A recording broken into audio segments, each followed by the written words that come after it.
Assalamualaikum warahmatullahi wabarakatuh. Apa kabar semua anak-anak?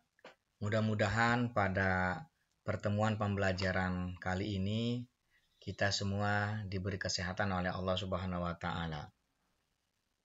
Pada pembelajaran kali ini yaitu tentang objek IPA dan pengamatannya. Pada pelajaran Ilmu Pengetahuan Alam kelas 7 SMP semester ganjil kurikulum 2013. Bab 1 tentang objek IPA dan pengamatannya. Bila kita lihat ini salah satu contoh dari objek IPA.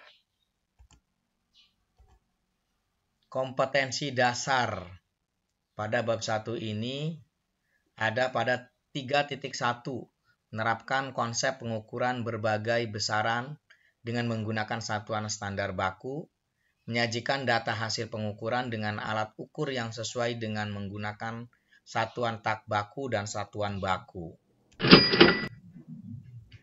Tujuan pembelajaran pada bab 1 ini dengan membaca dan mengamati gambar, maka anak-anak dapat menyebutkan objek yang dipelajari dalam IPA, kemudian menjelaskan 3 keterampilan proses dalam IPA, kemudian menjelaskan manfaat pembelajaran IPA, dan melalui kegiatan pembelajaran daring jarak jauh ini, kalian dapat mengembangkan sikap rasa bersyukur, tanggung jawab, jujur, dan disiplin.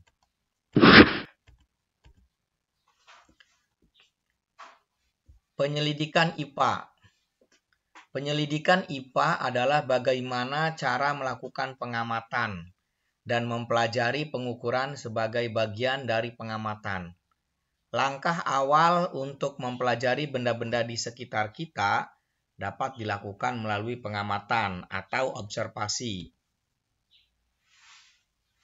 Sebelum kita memulai belajar, mari kita berdoa semuanya. Bismillahirrahmanirrahim. Raditu billahi robba wa bil islami dina wa bi Muhammadin nabiyya wa rasula. Rabbi zidni ilma warzuqni fahma. Amin. Artinya, kami ridha Allah Subhanahu wa taala sebagai Tuhanku, Islam sebagai agamaku, dan Nabi Muhammad sebagai nabi dan rasulku. Ya Allah, tambahkanlah kepadaku ilmu dan berikanlah aku pengertian yang baik. Amin. Anak-anak, pada objek IPA dan pengamatannya ini, perhatikan yang ada di halaman sekolah kita. Kita lihat ada orang yang sedang memotong rumput, ada bangunan, ada sinar matahari, ada pohon-pohonan, dan lain sebagainya.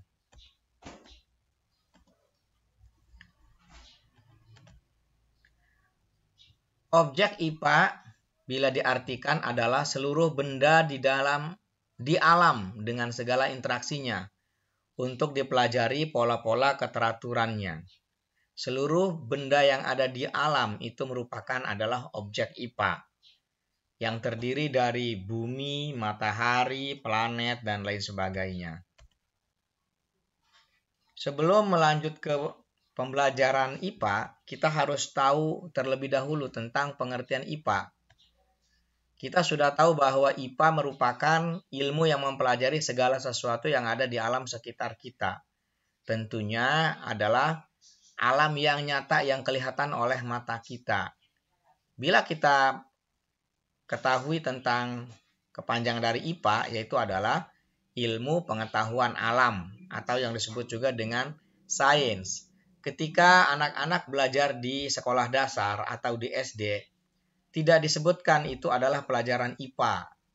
Tetapi di sana sudah terpisahkan. Seperti ketika kalian mempelajari tentang air, tentang magnet, tentang makhluk hidup, dan lain sebagainya. Nah, anak-anak, ketika kalian sekarang sudah belajar di SMP, sekolah menengah tingkat pertama, maka pelajaran IPA itu sudah dipisahkan. Yang pertama kita akan mengetahui tentang IPA biologi. Apakah IPA biologi itu? Yaitu adalah IPA yang mempelajari tentang makhluk hidup. Kaitan dengan makhluk hidup semua dipelajari oleh IPA biologi. Ciri-ciri makhluk hidup, cara mencari makan makhluk hidup, dan lain sebagainya. Yang kedua, IPA kimia, yaitu IPA yang mempelajari tentang zat-zat yang terkandung di dalam makhluk hidup maupun makhluk tak hidup.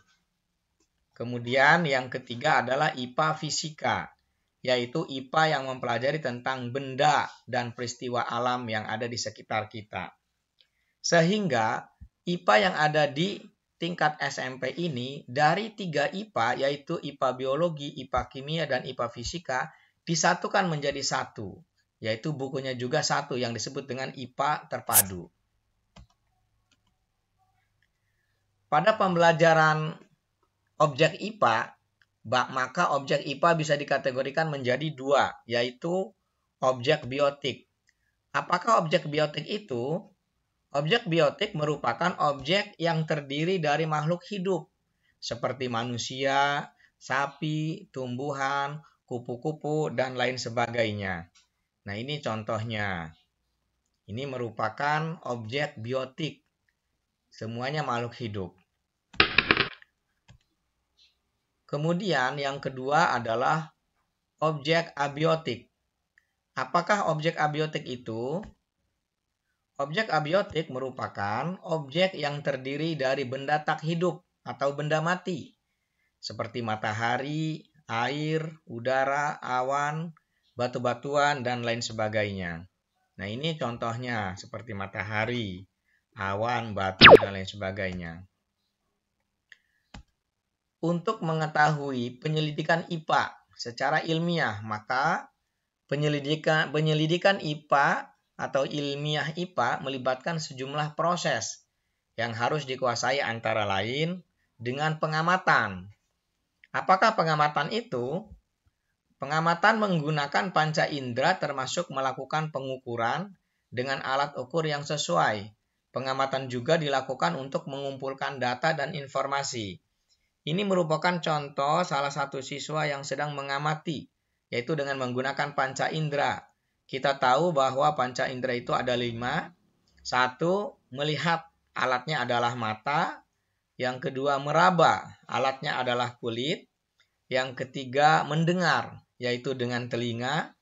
Yang keempat, merasa, yaitu dengan lidah. Dan yang kelima, mencium, yaitu adalah dengan membau, yaitu dengan hidung. Yang kedua adalah membuat inferensi. Apakah inferensi itu? Itu adalah merumuskan penjelasan berdasarkan pengamatan. Penjelasan ini digunakan untuk menemukan pola-pola atau hubungan antar aspek yang diamati dan membuat perkiraan. Nah, ini salah satu contohnya adalah membuat penjelasan dari apa yang telah diselidiki di dalam IPA tersebut. Kemudian yang ketiga adalah mengkomunikasikan. Mengkomunikasikan hasil penyelidikan baik lisan maupun tulisan. Yang dikomunikasikan termasuk data yang disajikan dalam bentuk tabel, grafik, bagan, dan gambar yang relevan. Anak-anak, jadi belajar IPA itu banyak kegunaannya, seperti yang bisa kita lihat pada diagram di samping ini. Nah, ini adalah bagan. Meningkatkan kualitas hidup, misalkan apakah bunga yang ditanam akan tumbuh. Kemudian memahami berbagai hal di sekitar kita. Misalnya, mengapa matahari bersinar. Dengan pembelajaran IPA, kamu mampu untuk menyelesaikan masalah, berpikir logis dan sistematis. Nah, pada kegiatan akhir pembelajaran hari ini, anak-anak sekarang sebagai bahan evaluasi, maka kerjakan tugas berikut. Salin tabel di bawah ini. Silahkan kalian cari 3 nama hewan. Ya, tuliskan nama hewannya apa dan ciri-cirinya. Kemudian yang kedua, Tuliskan 3 hewan yang sering kalian temui di rumah pada tabel. Yang 3 itu adalah hewan apa saja yang ada di rumah atau di sekeliling rumah kita. Lalu amati ciri-ciri dari 3 hewan tersebut. Kemudian tuliskan 1 ciri dari hasil pengamatan kalian pada tabel. Demikian anak-anak pada pertemuan kali ini. Terima kasih. Sampai bertemu pada video pembelajaran selanjutnya. Wassalamualaikum warahmatullahi wabarakatuh.